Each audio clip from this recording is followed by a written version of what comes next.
ان الحمد للہ نحمده ونستعینه ونستغفره ونعوذ باللہ من شرور انفسنا ومن سیئات اعمالنا من يهده الله فلا مضل له ومن يضلل فلا هادي له واشهد ان لا اله الا الله وحده لا شريك له واشهد ان محمدا عبده ورسوله اما بعد فان خير الحديث كتاب الله وخير الهدي هدي محمد صلى الله عليه وآله وسلم وشر الامور محدثاتها وكل محدثة بدعة وكل بدعة ضلالة وكل ضلالة في النار.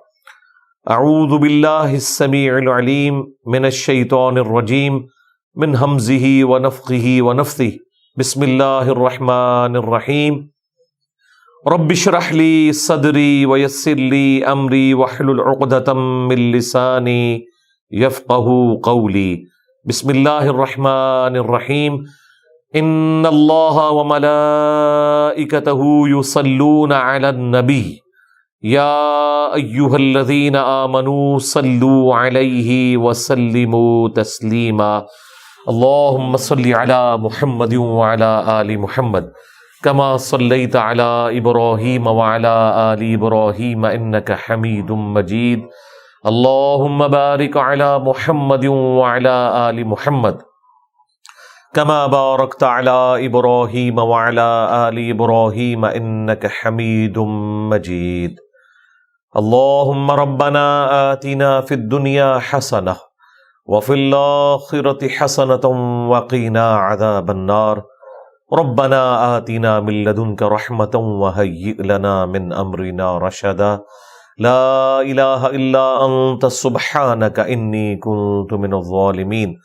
حسبنا اللہ ونعم الوکیل ولا حول ولا قوة الا باللہ العلی العظیم. آمین. الحمدللہ آج 23 جولائی 2023 کو سنڈے کے دن ہماری یہ قرآن کلاس نمبر 155 کی اسٹوڈیو ریکارڈنگ ہونے جا رہی ہے. آج انشاءاللہ تعالی ہم سورہ ہود کی آیت نمبر 50 سے آنورڈ سٹارٹ لیں گے. سورت نمبر 11 ہے سورہ ہود، اور اس کی ابتدا کے اندر بھی میں نے ذکر کیا تھا کہ اس میں سب سے زیادہ تفصیل کے ساتھ انبیاء کرام اور خصوصاً جو رسول تھے ان کے واقعات آئے ہیں. 2 ہی صورتیں تفصیل کے ساتھ، ایک سورہ ہود اور دوسری سورۃ الاعراف جو آلریڈی ہم پڑھ چکے ہیں. سب سے پہلے اللہ تعالیٰ نے حضرت نوح علیہ السلام کا تفصیلی ذکر فرمایا. ان کے بعد اب ہود علیہ السلام جو کہ خود حضرت نوح علیہ السلام کی نسل میں سے تھے، ان کی اولاد میں سے تھے، ان کی قوم کا ذکر آنے جا رہا ہے. اب یہ بڑی حیران کن بات ہے جو آپ کو ملے گی کہ جب انبیاء کرام علیہ السلام کے ساتھ اہل ایمان کو بچایا جاتا ہے تو اس وقت تو کوئی کافر نہیں ہوتا ان کی قوم کے اندر. لیکن یہ بڑی عجیب بات ہے کہ کچھ عرصہ گزرنے کے بعد انہی مسلمانوں کے اندر کفار پیدا ہو جاتے ہیں، گمراہ لوگ پیدا ہو جاتے ہیں، اور پھر اللہ تعالیٰ کو نیا پیغمبر بھیجنا پڑتا ہے. یہی وہ چیز ہے جو کارل مارکس نے ایک ڈیفرنٹ انداز میں بیان کی، ڈائلیکٹیکل مٹیریلزم. وہ یہ کہتا ہے کہ ایک معاشرے کے اندر 2 مختلف رائے جب آپس میں ٹکراتی ہیں تو ان میں سے پھر ایک آپٹیمل سولوشن کے طور پر چیز سامنے آتی ہے، اور یوں انسان ترقی در ترقی کرتا جا رہا ہے. اور پوری ہسٹری اس کے اوپر گواہ ہے کہ ہمیشہ ایک تھاٹ ابھرتی ہے، اس کی مخالفت میں ایک اور تھاٹ آتی ہے، اور پھر ان دونوں کے مکسچر سے ایک بہتر رزلٹ نمودار ہوتا ہے. ہمارے نزدیک یہ بات بالکل درست ہے، اس طریقے سے ہو رہا ہے، لیکن یہ مٹیریلزم کی وجہ سے نہیں ہو رہا ہے. یہ اللہ تعالیٰ کا ایک قانون قدرت ہے، اور اس میں ایک ویلیو ایڈیشن ہے کہ اللہ تعالیٰ ختم نبوت سے پہلے انبیاء کرام کے ذریعے ان تھاٹس کو ریفائن کیا کرتا تھا. جو غلطیاں آ جاتی تھی انہیں دور فرما کے حق کو اسٹیبلش کیا جاتا تھا.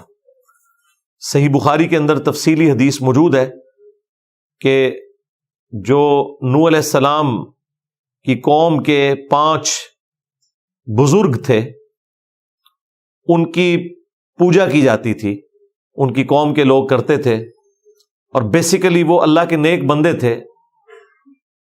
ان نیک بندوں کی یاد میں جس جگہ پہ وہ بیٹھ کے عبادت کیا کرتے تھے، قوم نوح نے پتھر رکھنے شروع کر دیے نشانی کے طور پر، اور پھر کچھ عرصہ کے بعد انہی کے بت بنا لیے اور ڈائریکٹلی پھر ان کو پوجنا بھی شروع کر دیا۔ یوں پہلی دفعہ انسانی تاریخ میں شرک آیا تھا قوم نوح کے اندر، اور نوح علیہ السلام جو ہے وہ ان کی اصلاح کے لیے بھیجے گئے۔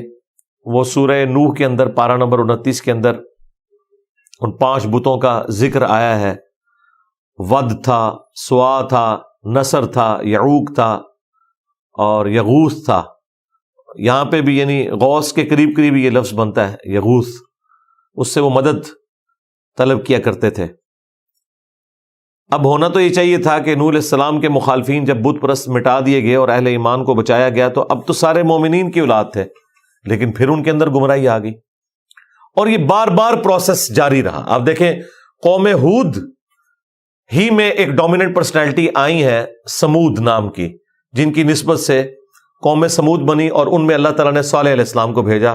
جب قوم ہود جو اہل ایمان بچائے گئے ان کی نسل خراب ہونا شروع ہوئی عقائد کے اعتبار سے، تو حضرت صالح علیہ السلام ان میں پیغمبر بنا کے بھیجے گئے۔ یہ سلسلہ مسلسل جاری ہے، اور یہ اس امت میں بھی اس طریقے سے جاری ہے۔ صرف ایک فرق ہے کہ اب نبی کوئی نہیں آئے گا، بلکہ نبی کے پیٹرن کے اوپر نبی کی مبارک دعوت کو اللہ تعالیٰ اپنے بندوں کے ذریعے ختم نبوت کی برکت سے قرآن و سنت کی دعوت کو لوگوں تک پہنچائے گا۔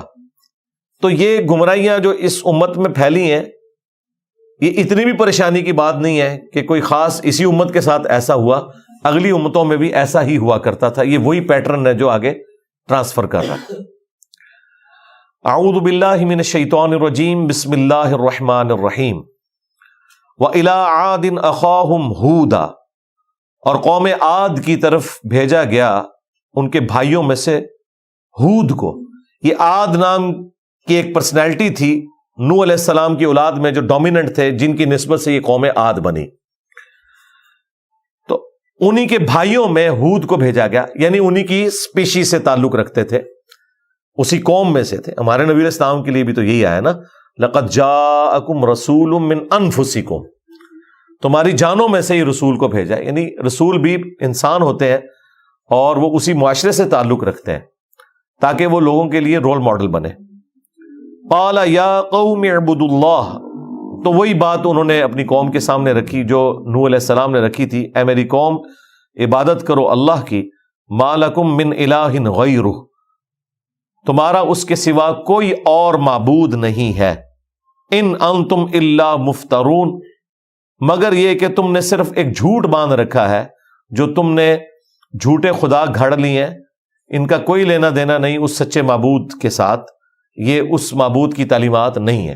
اچھا، یہ ساری وہی دعوت ہے جو نوح علیہ السلام نے بھی رکھی تھی، اور میں چونکہ اس پہ تفصیلی بول چکا ہوں، اب میں صرف ان آیات کو ترجمے کی حد تک ہی کور کروں گا۔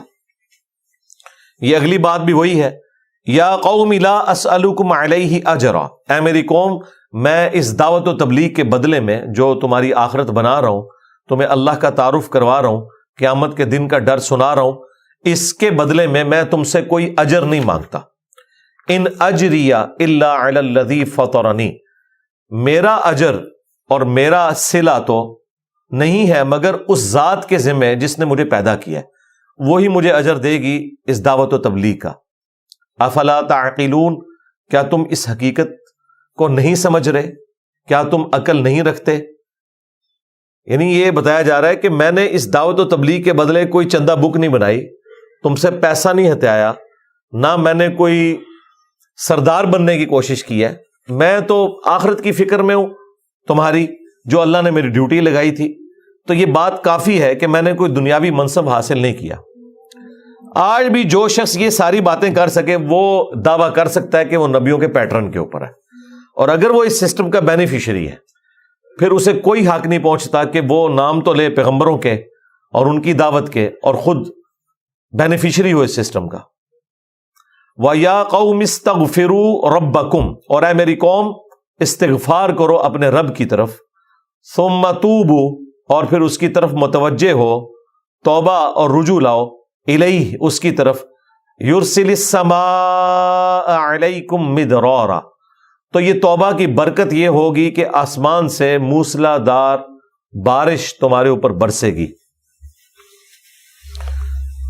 اگلے زمانوں میں تو آپ کو پتا ہے کوئی ٹیکنالوجی کا تو لوگ نہیں کھا رہے تھے نا. اس وقت تو سورس آف انکم اور زندگی گزارنا اسی بارش کے اوپر, جو بارانی ایک معاملہ ہوتا تھا. زمین اگاتی تھی, آپ کھاتے تھے, 2 وقت کی اپنی روٹی پوری کرتے تھے, اور رات کے وقت سو جاتے تھے, پھر صبح اٹھ کے وہی مشقت. آج تو زندگی بالکل بدل چکی ہے نا جی. آج جو ذریعہ معاش ہے وہ بالکل ڈیفرنٹ ہو چکا ہے. آج جو ہمیں تکلیف معاش کی کاٹنی پڑ رہی ہے, پہلے یہ والی نہیں تھی. آپ یوسف علیہ السلام کا جب ذکر خیر آئے گا اگلی سورت کے اندر, سورہ یوسف میں, اور اس کے اوپر ایران والوں نے جو فلم بنائی ہے وہ آپ دیکھیں, تو وہ ساری کی ساری زندگی ان کی اناج کے گردی گھومتی ہے کہ وہ اگا رہے ہیں, کھا رہے ہیں, فاقے ہوئے ہیں, مصر چلے گئے ہیں اور وہاں سے جا کے اناج لے کے آئے ہیں. نہ کوئی انٹرنیٹ ہے, نہ کوئی گاڑی ہے, نہ کوئی اسمارٹ فون ہے, نہ کوئی گیس کا کنیکشن ہے, نہ کوئی بجلی کا کنیکشن ہے. یعنی کتنی سادہ سی زندگی ہوا کرتی تھی. اور یہ بھی نہیں ہے کہ کوئی نوکری کرنے کے لیے کراچی سے لاہور آیا ہوا ہے اور لاہور والا بیچارہ کراچی گیا ہوا ہے, اور اس کی وجہ سے ٹرینیں چل رہی ہیں, بسیں چل رہی ہیں, ہوائی جہاز کا سفر لوگ کر رہے ہیں. جو جدھر پیدا ہوا ہے وہ ادھر ہی زمین کے اوپر ہل چلاتا ہے, اپنے حصے کی گندم اگاتا ہے, اور اس کو پیس کے 2 وقت کی اپنی روٹی پوری کرتا ہے. پورا دن مشقت کرتا ہے وہ اسی زمین کے اوپر یا مویشیوں کے اوپر, اور اس سے دودھ حاصل کرتا ہے. سادہ سی زندگی گزار رہا ہے. اتنی سکون کی زندگی تھی. وہ ہمارے استاد اشفاق احمد صاحب نے بڑی اچھی بات کی تھی. ان کا دنیا میں سکون چاہتے ہو نا تو دعا کرو کہ یہ پٹرول دوبارہ زمین میں واپس چلا جائے, باہر نہ نکلے. اور حقیقت بات ہے کہ یہ ساری کی ساری بے سکونی اس ٹیکنالوجی کی وجہ سے ہوئی ہے. جہاں اتنی آسائش ہے اس ٹیکنالوجی کی, بے سکونی میں بھی اضافہ ہوا ہے. سب سے بڑی بے سکونی پتہ کیا ہے؟ میرے کو ٹائم کوئی نہیں. وہ اشفاق صاحب کہہ رہے تھے کہ میں نے بحری جہاز میں بھی سفر کیا ہوا ہے انگلینڈ کا, اور ہم لوگ کئی ہفتوں میں پہنچتے تھے. بحری جہاز میں بھی کھلا ٹائم ہوتا تھا, تو کوئی کام کرنے والا ہی نہیں ہے, گپ شپ مارنی ہے, کوئی کلمی کام کرنا ہے وہ آپ کر لیں. وہاں جا کے بھی زندگی اتنی تیز رفتاری کے ساتھ نہیں تھی. لیکن اب آپ چند گھنٹوں میں انگلینڈ پہنچ جاتے ہیں, لیکن جاتے ہوئے بھی افراتفری, جہاز میں بھی افراتفری, وہاں جا کے بھی افراتفری, اور واپس پھر افراتفری. ٹائم ہی نہیں ملتا. اس کی پریکٹیکل مثال آپ نے دیکھنی ہے. آپ روڈ کے اوپر دیکھیں کہ روڈ کے اوپر ہمارے نوجوان بڑی تیزی کے ساتھ موٹر بائک چلا رہے ہوتے ہیں. اس لیے نہیں کہ انہوں نے جلدی کالج پہنچنا ہے, یونیورسٹی پہنچنا ہے یا پڑھنا ہے, نہیں, اس لیے کہ انہوں نے اپنے دوستوں کو ٹائم دیا ہوا ہے کہ فلاں ہوٹل پہ بیٹھ کے ہم نے آدھے پونے گھنٹے گپیں مارنی ہے اور 15 منٹ لگا کے دودھ پتی کا ایک کپ پینا ہے. اس کے لیے انہیں 100 کی سپیڈ پہ موٹر بائک چلانا پڑتا ہے, وہ چلائیں گے چاہے وہ ہوٹل تک نہ پہنچ سکیں, قبرستان ہی پہنچے وہاں سے. تو اتنی تیزی کس چیز کی؟ اس میں سے نکل تو کچھ بھی نہیں رہا. ہماری وہاں پہ جو ایکٹیویٹی ہے وہ یہ ہے کہ ہم نے آدھا گھنٹہ گپیں لگانی ہے, 15-20 منٹ چائے پینی ہے, اور روڈ پہ ہم 5 منٹ بھی فالتو لگانے کے لیے تیار نہیں ہے کہ سکون سے چلے جائیں کہ یار پہنچ جائیں وہاں پہ. اور خدا نہ خواستہ جب ایکسیڈنٹ ہوتے ہیں تو پھر کئی مہینوں کے لیے بستر کے اوپر پڑے رہتے ہیں. آپ کو تو صرف ایک خبر سننے کو ملتی ہے نا کہ فلاں بندہ ایکسیڈنٹ میں بچ گیا, آپ کہتے ہیں شکر ہے بچ گیا. لیکن وہ جو تکلیف کاٹ رہا ہوتا ہے, اور اس کے جو ماں باپ تکلیف کاٹ رہے ہوتے ہیں, صرف ٹوائلٹ جانا ہی اتنا بڑا عذاب ہوتا ہے. بستر پہ لیٹے رہنا. یہ جن لوگوں کے ساتھ اس قسم کے چھوٹے موٹے حادثات ہوئے ہیں نا, کسی کی ہڈی فریکچر ہوگی, ذرا اس سے پوچھیں کہ وہ ایک دن کس طرح گن کے کٹتا ہے. آپ کو ایک خبر ملتی ہے, پھر کئی مہینوں کے بعد دوبارہ بندہ منظر عام پہ آ جاتا ہے. وہ کئی مہینے اس نے خود کتنے تکلیف میں اور عذاب میں کاٹے, اور جو گھر والوں کے لیے مصیبت بن کے رہا وہ ایک الگ سے. تو پہلے زمانوں میں کیا سکون ہوا کرتا تھا, 2 وقت کی روٹی. اور وہ چیز آپ کو یہاں پہ سمجھ آئے گی کہ انہیں کیا بات کی جا رہی ہے کہ اللہ کی طرف توبہ لاؤ, اس کی طرف رجوع لاؤ تو دیکھو وہ آسمان سے موسلا دار بارش تمہارے لیے نازل کرے گا، تمہارا رزق۔ وَيَزِدْكُمْ قُوَّةً إِلَىٰ قُوَّتِكُمْ، اور وہ تمہاری قوت میں اور قوت کا اضافہ کر دے گا، فائنینشیل ریسورسز تمہارے لیے آ جائیں گے، پلس یہ کہ تمہیں اولاد دے گا۔ اس وقت تو قبائلی سسٹم میں اولاد جو ہے نا وہ ایک ذریعہ ہوتی تھی قوت کا۔ وَلَا تَتَوَلَّوْا مُجْرِمِينَ، اور دیکھو کہ مجرم نہ بنو اس کی طرف سے روگردانی کرتے ہوئے۔ اب یہ مختصر سی دعوت تھی توحید کی، آخرت کی، اور اس کے اگینسٹ اللہ تعالیٰ کی طرف سے نعمتوں کی۔ اب ذرا جواب سنیں، یہ وہی جواب ہے جو آج بھی مسلمان آپ کو دیں گے، الفاظ چینج ہیں، تھیم وہی ہوگی۔ قالوا یا ہود، انہوں نے کہا اے ہود، ما جئتنا ببینہ، تو ہمارے پاس کوئی دلیل تو نہیں لے کے آیا، کوئی ایسی ہے جسے ہم قبول کریں۔ وما نحن بتارکی آلہتنا عن قولک، اور نہ ہم اپنے خداؤں کو چھوڑنے والے ہیں جن خداؤں کی وہ عبادت اپنے آباء و اجداد کی پیٹرن کے اوپر کر رہے تھے، صرف تیرے کہنے کے اوپر۔ وما نحن لک بمؤمنین، اور ہم کبھی بھی تیرے اوپر ایمان لانے والے نہیں ہیں۔ ان نقول، ہم تو بس تیری اس دعوت کے جواب میں یہی تجھے کہیں گے، الا تراک بعض آلہتنا بالسوء، کہ تجھے ہمارے ہی کسی خدا نے دماغی خلل کے اندر مبتلا کر دیا۔ یہ جو تو بہکی بہکی باتیں کر رہے ہیں نا، یہ ہمارے کسی بزرگ کی مار پڑ گئی ہے تیرے اوپر۔ تو اب اس قسم کی گفتگو آج بھی لوگ آپ کو کرتے سنائی دیں گے کہ جی اے اللہ دی مار پی گئی ہے جی، اے ساڑھے بزرگوں ہی پی گئے نے۔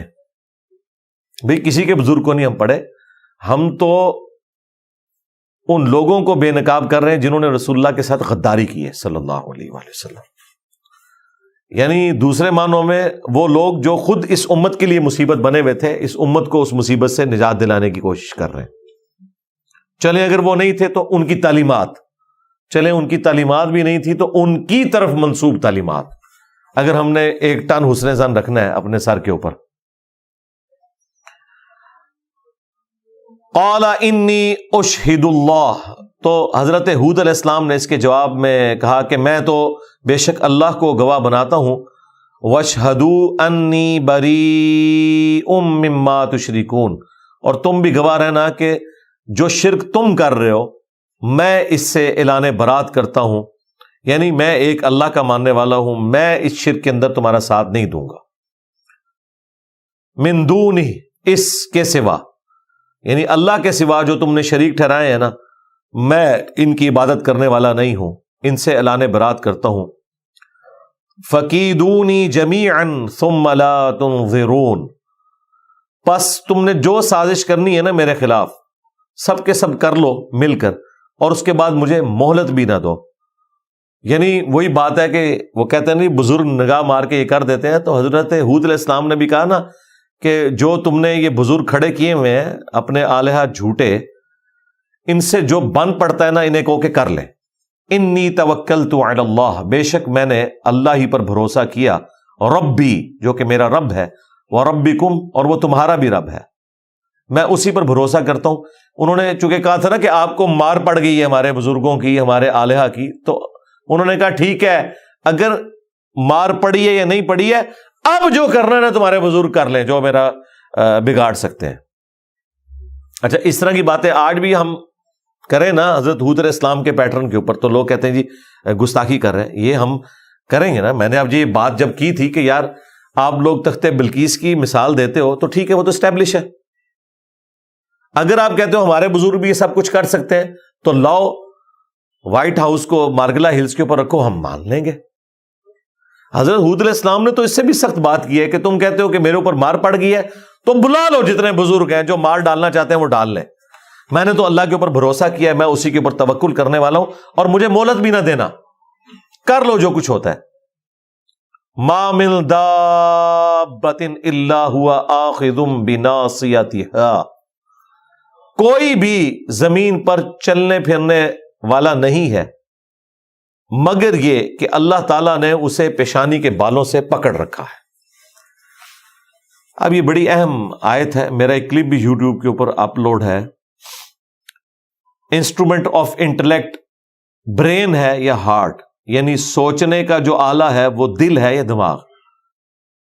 چونکہ قرآن لٹریچر کی بک ہے، قرآن میں جب بھی عقل کا ذکر آتا ہے، سوچنے سمجھنے کا ذکر آتا ہے، تو دل کا ذکر آتا ہے۔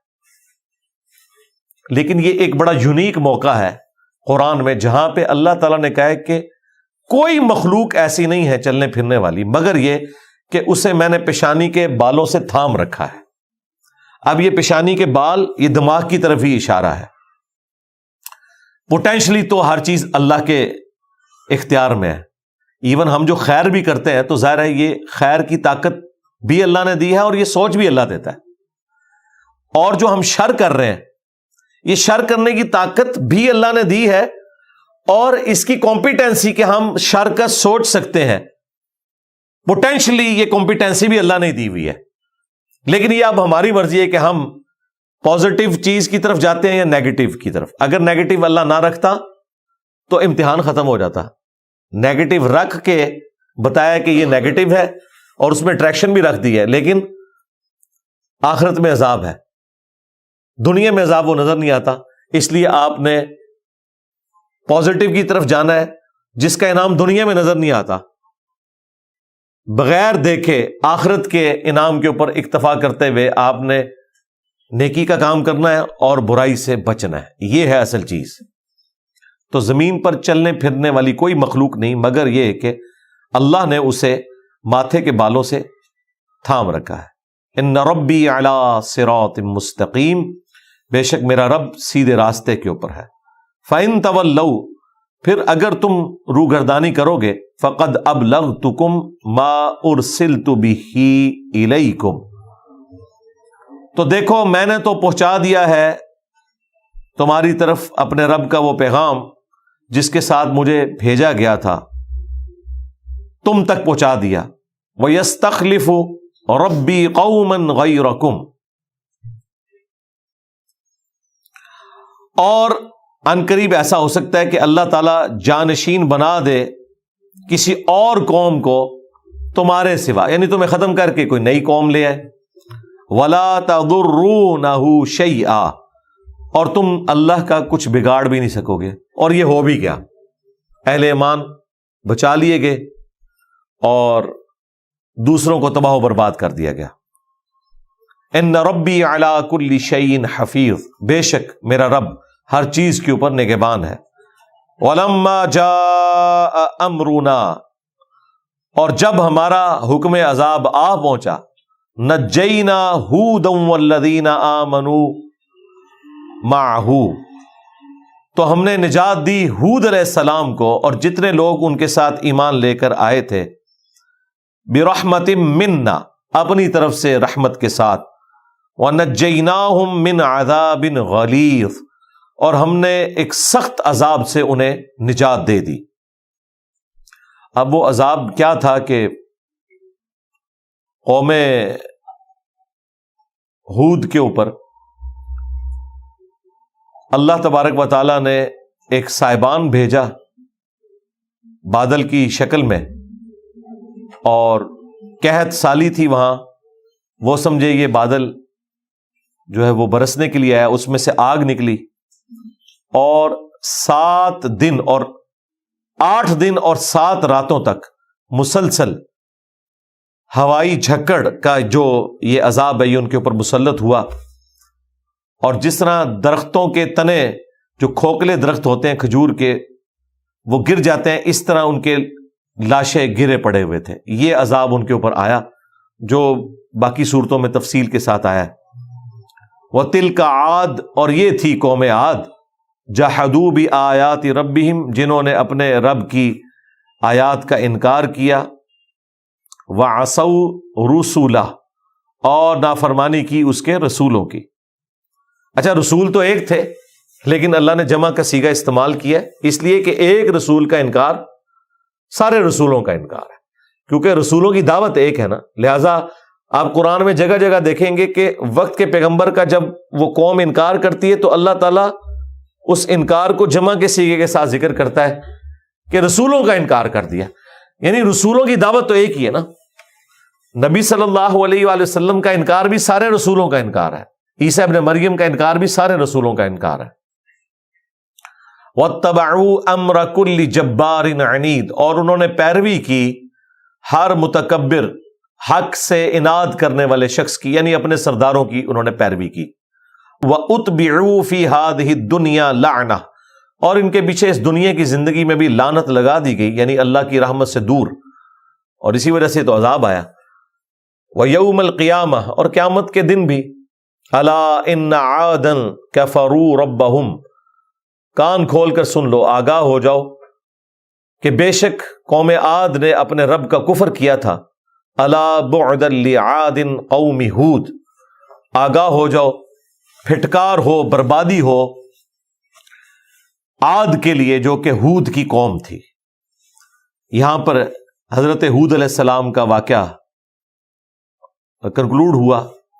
اب پھر وہی کہ ہود علیہ السلام اہل ایمان بچا لیے گئے، لیکن پھر انہی کی نسل میں دو فرقے پیدا ہو گئے، انبیاء کے گستاخ، انبیاء کے نہ ماننے والے، اور انبیاء کرام کے ماننے والے. اور وقت کے ساتھ ساتھ دوسری پارٹی ڈومیننٹ ہو گئی، تو پھر اللہ تعالیٰ نے انہی میں حضرت صالح علیہ السلام کو بھیجا. اسی قوم عاد کی اولاد میں سے سمود نامی کوئی شخصیت تھی جن کے نام کے اوپر اس قوم کا نام قوم سمود پڑا. وَإِلَىٰ ثَمُودَ أَخَاهُمْ صَالِحًا، اور ہم نے قوم سمود کی طرف انہی کے بھائیوں میں سے صالح کو بھیجا. قَالَ يَا قَوْمِ اعْبُدُوا اللَّهَ، انہوں نے بھی وہی دعوت دی کہ اے میری قوم عبادت کرو اللہ کی. مَا لَكُم مِّنْ إِلَٰهٍ غَيْرُهُ، اس کے سوا کوئی بھی تمہارا معبود نہیں ہے. ہوا انشأکم من الارض، اسی نے پیدا کیا تمہیں زمین سے. زمین سے انسان پیدا ہوا ہے، کیونکہ زمین کی خوراک سے ہی تو پروان چڑھتا ہے. ایک تو مٹی سے پیدا ہوا، دوسرا اس کی پرورش جو ہوتی ہے وہ زمین کی خوراک سے ہوتی ہے. بارش کے ذریعے اللہ تعالیٰ کھیتیاں اگاتا ہے، ان کھیتیوں کو ہم کھاتے ہیں، جانور بھی ان کھیتیوں کو کھاتے ہیں، پھر ان جانوروں کو ہم کھاتے ہیں. یہ سارے کا سارا جو فوڈ کا ایک چین اور ایک سرکل چل رہا ہے نا، یہ سارے کا سارا زمین سے ہی ہے. سورج اور زمین، ان دونوں کے ملنے سے یہ سارے کے سارا نظام حیات چل رہا ہے. تو اس نے زمین سے تمہیں اٹھایا، وَاسْتَعْمَرَكُمْ فِيهَا، اور تمہیں بسا دیا اس میں. فَاسْتَغْفِرُوهُ، تو اسی کی طرف مغفرت طلب کرو. ثُمَّ تُوبُوا إِلَيْهِ، پھر اسی کی طرف رجوع لاؤ. إِنَّ رَبِّي قَرِيبٌ مُجِيبٌ، بے شک میرا رب بہت قریب ہے اور دعائیں سننے والا ہے، التجا سننے والا ہے. قَالُوا يَا صَالِحُ، تو ان کی قوم نے جواب میں کہا کہ اے صالح، قَدْ كُنْتَ فِينَا مَرْجُوًّا، تم ہم ہی میں سے ایک شخص تھے جس کے بارے میں ہمیں بڑی امیدیں تھیں. قبل هذا اتنہانا، اس دعوت حق سے پہلے ہمیں تم سے بڑی امید لگی ہوئی تھی کہ تم ایک ہونہار شخص ہو ہماری قوم کے، اور تم نے ہماری قوم کا نام بلند کرنا ہے، لیکن تم نے ہی آ کر یہاں پہ درار ڈال دی ہے. یعنی جو پیغمبر ہوا کرتے تھے وہ اپنی قوم اور قبیلے میں اعلیٰ خاندانوں سے ہوتے تھے اور ایکسٹرا آرڈنری پرسنالٹیز ہوتے تھے، ذہین ترین لوگ ہوتے تھے. ہمارے محبوب علیہ السلام بھی تو صادق اور امین اعلان نبوت سے پہلے تھے. آپ علیہ السلام کے اوپر بھی بڑی امیدیں تھیں قریش مکہ کی کہ یہ قریش کا نام روشن کریں گے، لیکن بعد میں انہوں نے ہی بدوائیں دی کہ اس شخصیت کی وجہ سے قریش کا خاندان دو ٹکڑے ہو گیا. باپ اس طرف کھڑا ہے بدر میں، بیٹا اس طرف کھڑا ہوا ہے. تو اے صالح، یہ دعوت توحید بلند کرنے سے پہلے تو ہم میں ایک ایسا شخص تھا جس سے ہمیں بڑی امید تھی. اتنہانا ان نعبد ما یعبد آباؤنا، کیا تو ہمیں منع کرتا ہے اس چیز سے کہ ہم عبادت کریں اس کی کہ جن کی عبادت کرتے ہوئے ہم نے اپنے آباء و اجداد کو، بزرگان دین کو پایا ہے. تو ان جھوٹے خداؤں سے جن کو تم جھوٹا سمجھتے ہو، ان معبودوں سے ہمیں ہٹانا چاہتے ہو. وَإِنَّنَا لَفِي شَكٍّ مِّمَّا تَدْعُونَا إِلَيْهِ مُرِيبٍ، اور بے شک ہم اس کے بارے میں شک میں مبتلا ہے جس کی طرف تم ہمیں بلا رہے ہو، ہم تو شک میں مبتلا ہو چکے ہیں، ہمارے دل میں وہ بات ٹھکتی نہیں ہے۔ اب مجھے بتائیں، پیغمبر سے بہتر کوئی بات سمجھا سکتا ہے؟ اللہ کی وحی سے بہتر کوئی سلیبس ہو سکتا ہے؟ لیکن جب وہ پیغمبر دنیا میں موجود ہوتے ہیں تو اس وقت بھی کئی لوگ ایسے ہوتے ہیں جو کہتے ہیں کوئی آپ کی بات میں وزن نہیں ہے، کوئی دلیل نہیں ہے، دلیل ہو بھی تب بھی ان کو یہ سمجھ نہیں آ رہی یا وہ سمجھنا نہیں چاہتے۔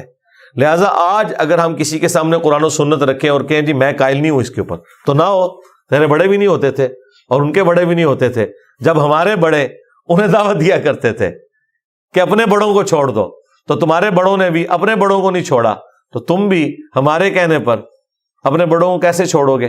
ایک ہی بات ہے، مینٹلٹی وہی ہے۔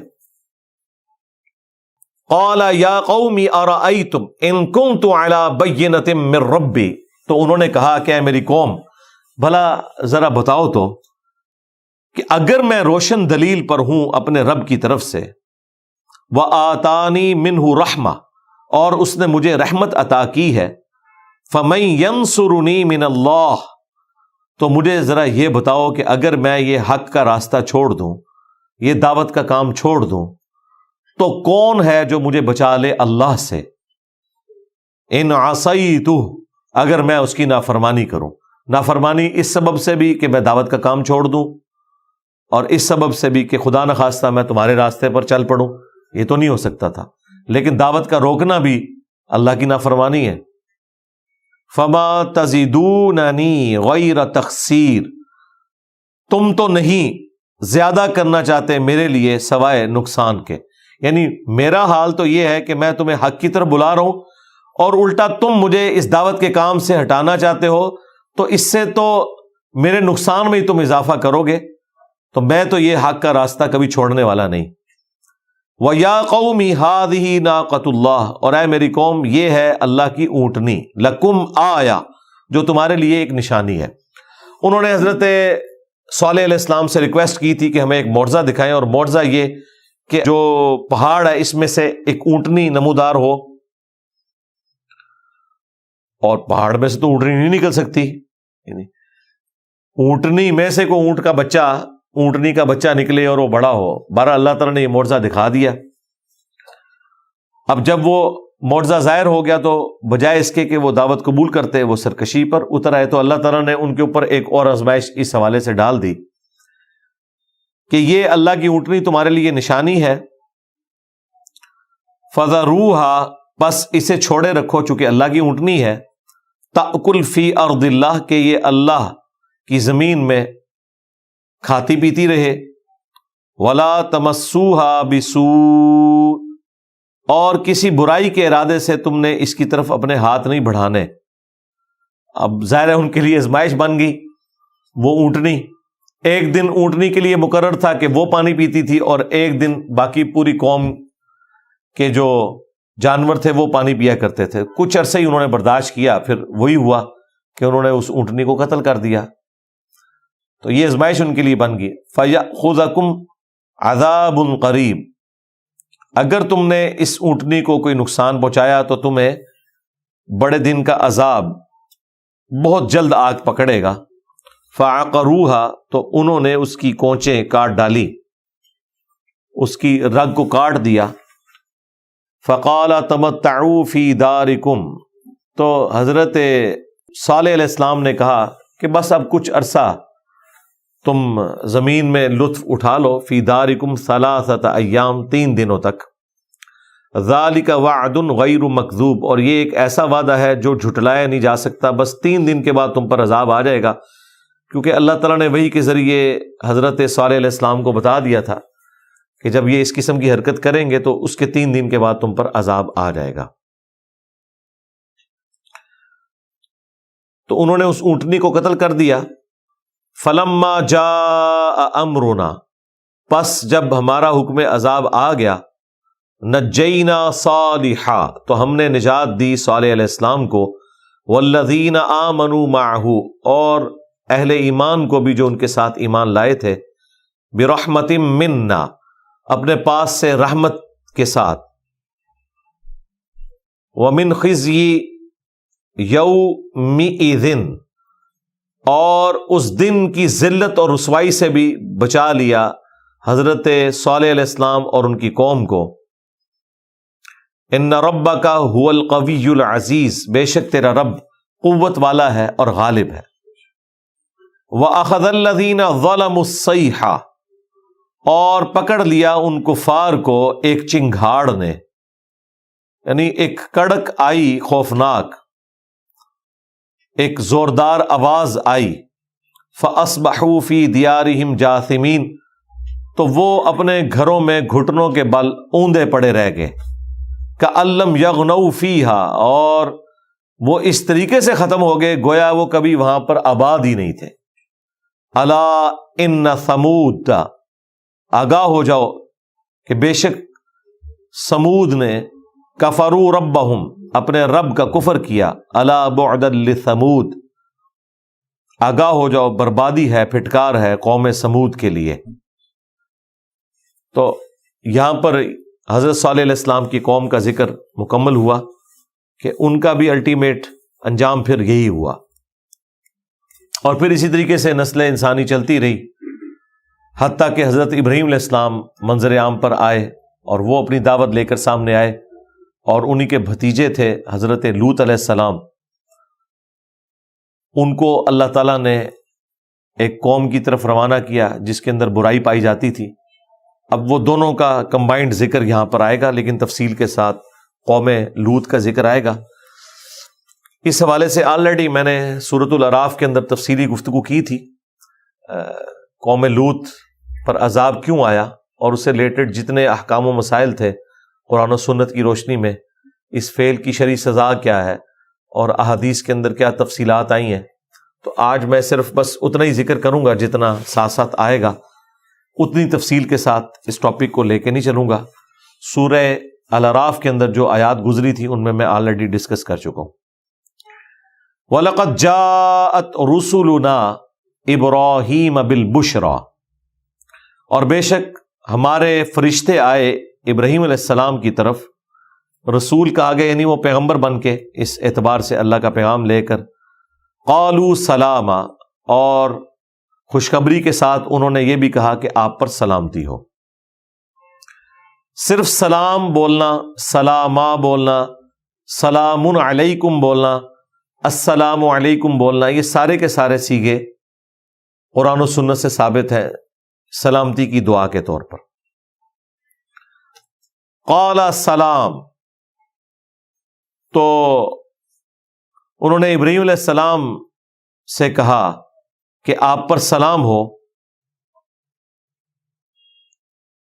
تو اس کے جواب میں آپ نے فرمایا قال سلام، تم پر بھی سلام ہو۔ پہلے فرشتوں نے آ کے سلام کیا، اس کے بعد حضرت ابراہیم علیہ السلام نے سلام کے جواب میں کہا قال سلام، تم پر بھی سلام ہو۔ فما لبث ان جاء بعجل حنیذ، تو وہ جلدی سے ان کی ضیافت کے لیے ایک بھنا ہوا بچڑا لے آئے، یعنی بچڑے کا گوشت انہوں نے گفٹ کے طور پر ان کے سامنے رکھا، بھون کر۔ موٹا گوشت جس کو آپ کہتے ہیں یہ بیماری ہے، اور لوگ بڑے فخر سے بتاتے ہیں سب کانٹیننٹ میں کہ ہم تو چھوٹا گوشت کھاتے ہیں، چونکہ وہ مہنگا ہوتا ہے تو وہ اپنی ایک امیری کا ثبوت دیتے ہیں، اور ساتھ پھر کہتے ہیں کہ جی چھوٹا گوشت، بکری کا گوشت کھانا سنت بھی ہے۔ تو بھائی اگر بکری کا گوشت کھانا محمد رسول اللہ کی سنت ہے تو بڑا گوشت کھانا یعنی بچڑے کا گوشت کھانا یہ محمد رسول اللہ کے والد کی سنت ہے، ابراہیم خلیل اللہ کی، دونوں ہی سنتیں ہیں۔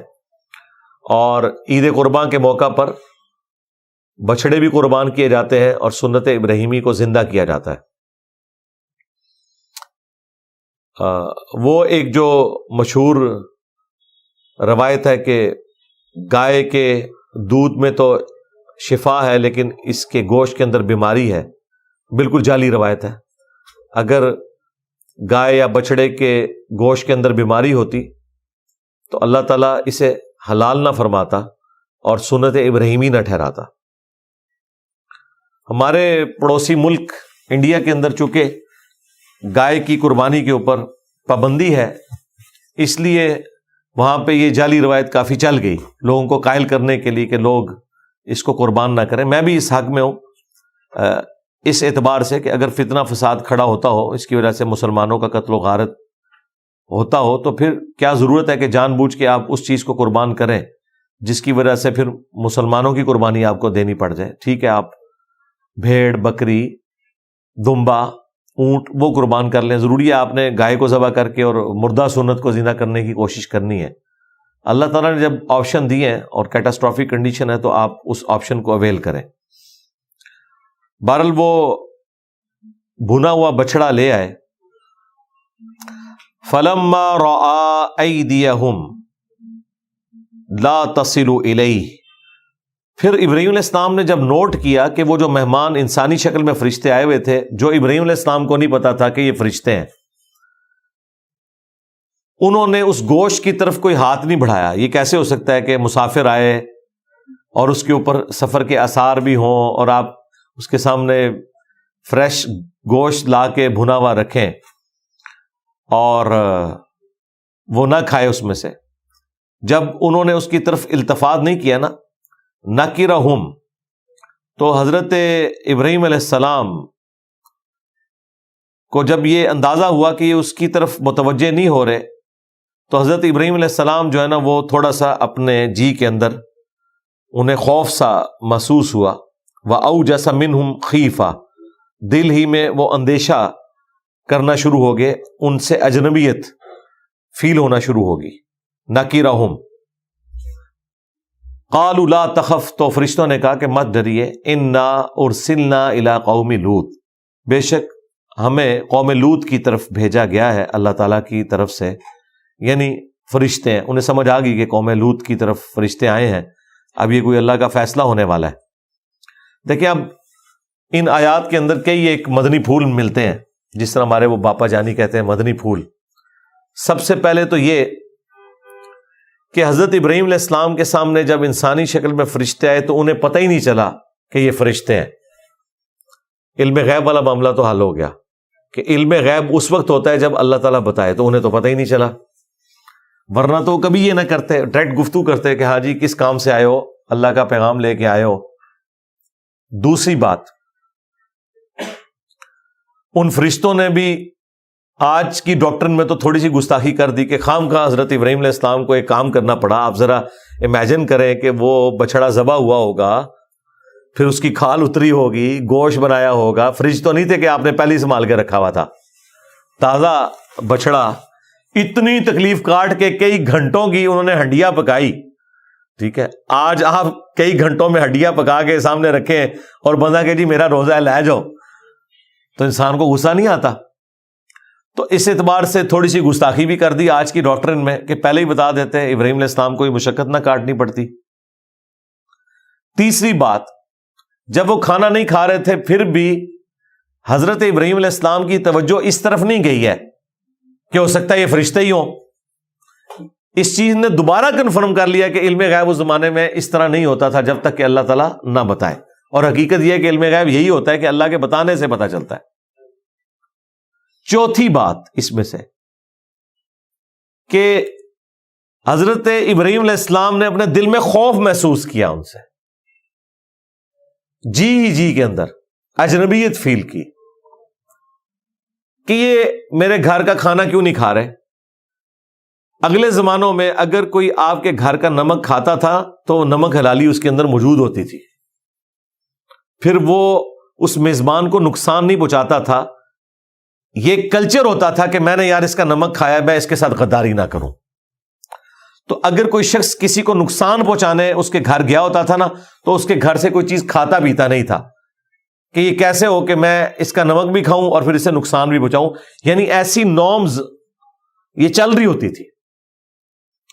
تو حضرت ابراہیم علیہ السلام کا دماغ اس طرف گیا کہ شاید یہ کوئی نقصان پہنچانے آئے ہیں جس کی وجہ سے یہ میرا نمک نہیں کھا رہے۔ یہ ساری کی ساری باتیں آپ ذرا جمع کریں اور کیا کیا رزلٹ اس میں سے نکل رہے ہیں،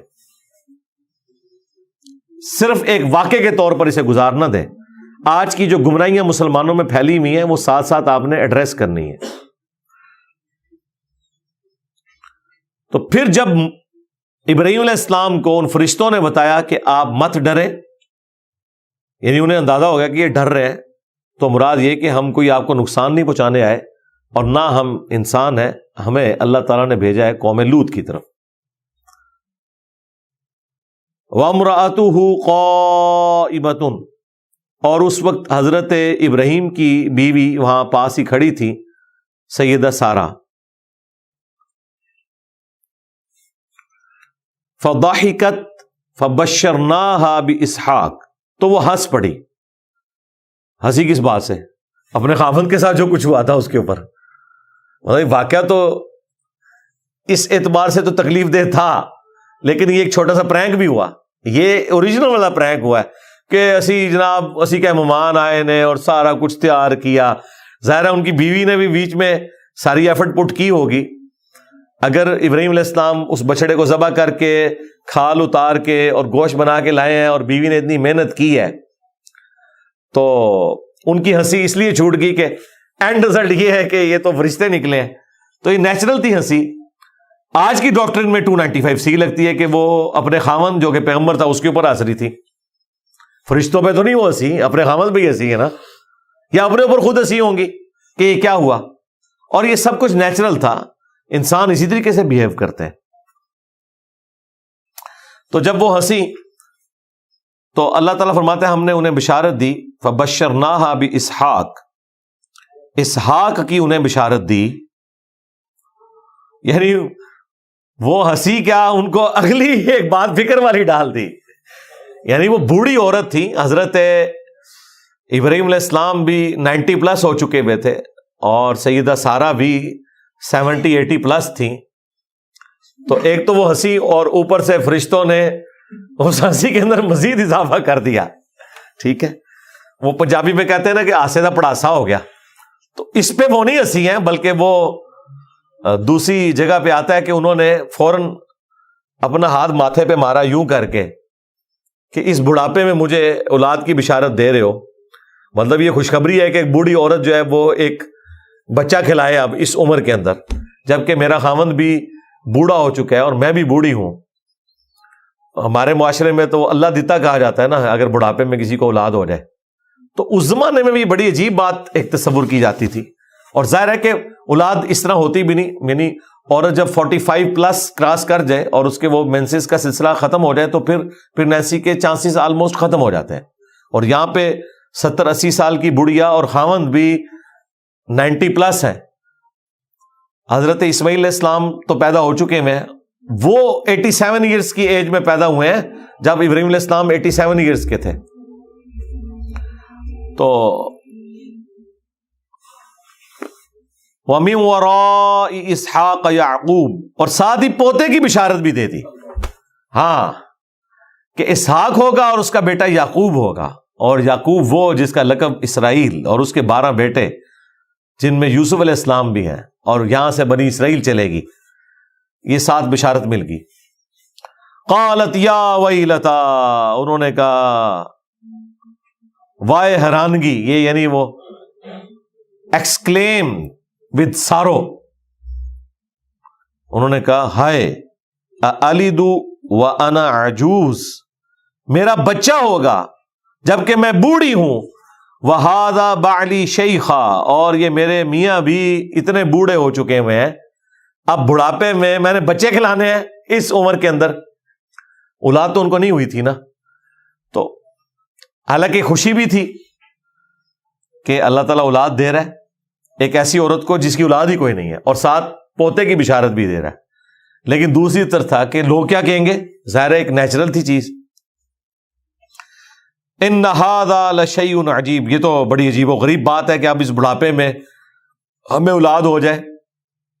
اب اس کا مطلب قطعاً یہ نہیں تھا کہ وہ اللہ تعالیٰ کی قدرت کے اوپر یقین نہیں رکھتے تھے، لیکن انسان بہرحال انسان ہے، وہ فوراً اس طرف جاتا ہے کہ اللہ تعالیٰ نے اس دنیا کو اسباب کے ساتھ ہی جوڑا ہوا ہے، ہمیشہ معجزات نہیں ہوتے. یہ آپ کو لگتا ہے نا کہ ایک بابا بھی روزانہ کو 50 باتیں معجزات کی کر دیتا ہے. انبیاء میں یہ نہیں پائی جاتی تھی کہ معجزے در معجزے ہوتے جا رہے ہیں، صبح اٹھا تو ایک معجزہ ہے، ایک دوپہری. تو انہوں نے کہا کیسے ہوگا؟ اور یہی ہوا ہے حضرت زکریا علیہ السلام کے کیس میں بھی.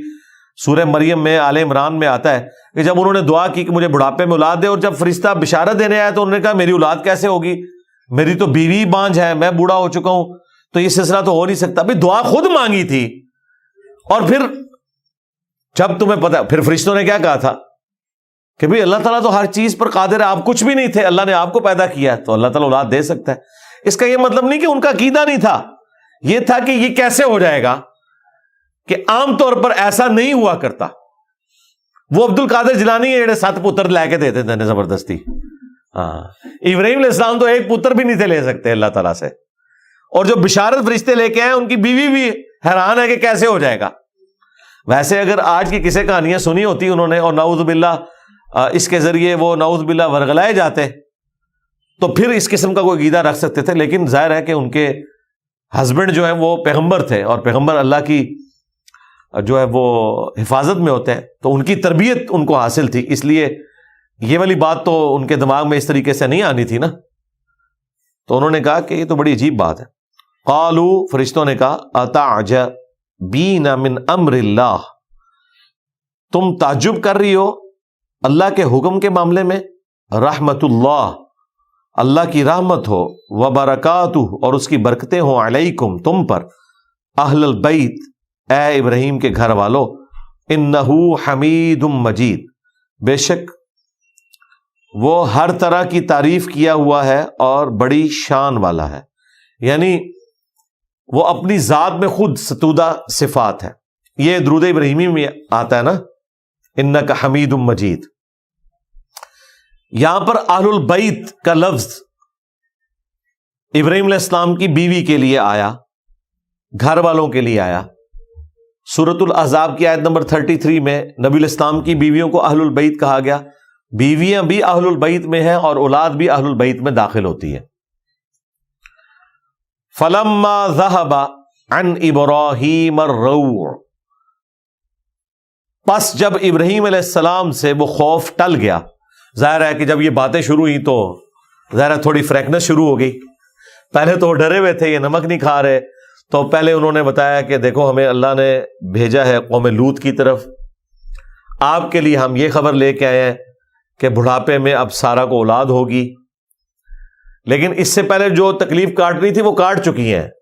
حضرت سارہ نے وہ سوکن والا معاملہ بھی ہوا سیدہ ہاجر کے ساتھ. ہاجرہ لفظ نہیں، یہ ہاجر لفظ ہے. اور پوری زندگی بغیر اولاد کے گزاری انہوں نے. اس کے بعد خوشخبری ملی اور وہ بھی بڑھاپے میں. اب سمجھ نہیں آ رہی کہ اس پہ خوشی منائیں یا بڑھاپے میں اولاد جو کھلانی پڑے گی اس کے اوپر لوگ کیا باتیں کریں گے. اس کی بھی ایک تکلیف معاشرے کی ہے. تو یہ سارے کے سارا جب خوف دور ہوا ابراہیم علیہ السلام سے، وجاءتہ البشرا، اور انہیں یہ خوشخبری مل گئی کہ انہیں اولاد ہونے والی ہے. یجادلنا فی قوم لوط، تو وہ قوم لوط کے بارے میں جھگڑنا شروع ہو گئے فرشتوں کے ساتھ. دوسری جگہ ذکر ہے کہ ابراہیم علیہ السلام نے بھی یہ بات کی تھی کہ یہ اولاد ہوگی، تو فرشتوں نے کہا کہ مطلب کیا آپ اللہ کی قدرت سے یہ چیزیں باہر ہیں، اس کی رحمت سے باہر ہیں؟ انہوں نے کہا نہیں، اللہ کی رحمت سے تو مایوس جو ہے وہ فاسقین لوگ ہی ہوتے ہیں، ایسی بات نہیں ہے. صرف ایک دنیاوی جو ایک معاملہ ہے اس کے اندر اللہ تعالیٰ نے چیزوں کو اسباب کے ساتھ جوڑا ہوا ہے. میں آپ کو بڑے وثوق سے کہوں گا، اس طرح کے جتنے واقعات ہیں، خواہ حضرت زکریا علیہ السلام کا تعجب کرنا، دعا مانگنے کے باوجود، فرشتوں کی بشارت کے باوجود کہ اولاد کیسے ہوگی، حالانکہ ان کو تو پتا تھا نا کہ اولاد ہو سکتی ہے، خواہ حضرت مریم کا تعجب کرنا باوجود اس کے کہ جبرائیل علیہ السلام انسانی شکل میں آگے کہہ رہے ہیں کہ آپ اور آپ کی اولاد کو ہم جان والوں کے لیے نشانی بنانے لگے ہیں، اور جب بچہ پیدا ہوا ہے تو وہ کہہ رہی ہے میں مر کے مٹی ہو جاتی، میں اپنی قوم کو کیا منہ دکھاؤں گی. تو بڑی اللاجیکل چیز لگتی ہے اہل ایمان کے کیس میں. ہمیں کو بشارت دے تو ہم شاید ایسا نہ کر رہے ہوں، اور اتنی بڑی ہستیاں اچانک ایسا کیوں کر رہی ہیں؟ ایک بشری تقاضا ہے.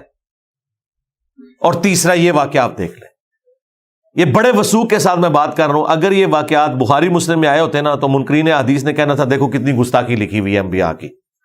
بھلا انبیاء ایسے ہو سکتے ہیں کہ دعائیں مانگے اللہ سے اور فرشتے آگے انہیں بشارت دے رہے ہیں اولاد کی, پھر بھی وہ یہ آگے سے کہنا شروع کر دیں کہ ہمیں اولاد کیسے ہو سکتی ہے؟ یہ سارے واقعات اگر بخاری مسلم میں ہوتے تو ان لوگوں نے مذاق اڑانا تھا. لیکن آج آپ ان کے سامنے رکھیں تو تعویل کریں گے کہ نہیں وہ بشری تقاضے کے تحت. بھائی کوئی عام بشر تھے, وہ پیغمبر تھے, اللہ کے نمائندے تھے دنیا پہ. ہمارا یہ عقیدہ ہے کہ اللہ تعالیٰ اگر بشارت دے تو ایسا ہی ہوا کرتا ہے. ان کا کیا عقیدہ نہیں تھا؟ بھائی تھا, وقتی طور پہ ہو گیا ایسا. تو یہ جو بشری کمزوریاں لگی ہوئی ہیں, میں انہیں کوئی گناہ نہیں کہتا اور کوئی لفظ استعمال نہیں کرتا. انسانی کمزوری ہے کہ انسان اسباب کے ساتھ اللہ تعالیٰ نے اسے جوڑا ہوا ہے, تو ان اسباب کو اڈاپٹ کرنا ہوتا ہے. یعقوب علیہ السلام اور ان کے بیٹوں کے اوپر جب فاقہ آیا ہے تو یعقوب علیہ السلام نے نیچے دیکھا تو سونا, اوپر دیکھا تو سونا نہیں کیا, بلکہ مصر بھیجا ہے اپنے بیٹوں کو, اور وہاں یوسف علیہ السلام سے جا کر لے کے آئے ہیں. اور انہوں نے جا کے وہاں رونا رویا ہے کہ بھئی فاقے آ گئے ہم پر. انہوں نے بھی آگے سے نہیں کہا بھئی تم پیغمبر کے صحابہ ہو, سونا بنا لو, اور تمہارے والد پیغمبر ہے, سونا بنا لو. بھئی ایسا تو نہیں ہوا کرتا بھائی. دنیا کو اللہ نے اسباب کے ساتھ جوڑا ہوا ہے. تو اللہ تعالیٰ فرما رہا ہے جب ان کا خوف ختم ہوا, یجادلنا فی قوم لوط, تو انہوں نے قوم لوط کے بارے میں جھگڑا کرنا شروع کر دیا فرشتوں کے ساتھ. اب یہ کیا جھگڑا تھا, کیا گفتگو ہوئی, کچھ حصہ قرآن میں موجود ہے, باقی تورات کے اندر وہ ذکر تفصیل کے ساتھ آیا ہے. وہ انشاءاللہ ایک انٹرسٹنگ چیز ہے. اور قوم لوط کی پوری تفصیلات, ان میں کیا برائیاں تھیں اور پھر الٹیمیٹ ان کا انجام کیا ہوا, وہ انشاءاللہ اگلی 156 نمبر کلاس کے اندر ہم کور کریں گے. آج کی کلاس کو ہم کنکلوڈ کرتے ہیں اسی آیت نمبر 74 کے اوپر. سبحانک اللہم و بحمدک, اشہد ان لا الہ الا انت, استغفرک و اتوب الیک, وما علینا الا البلاغ المبین. جزاکم اللہ خیر.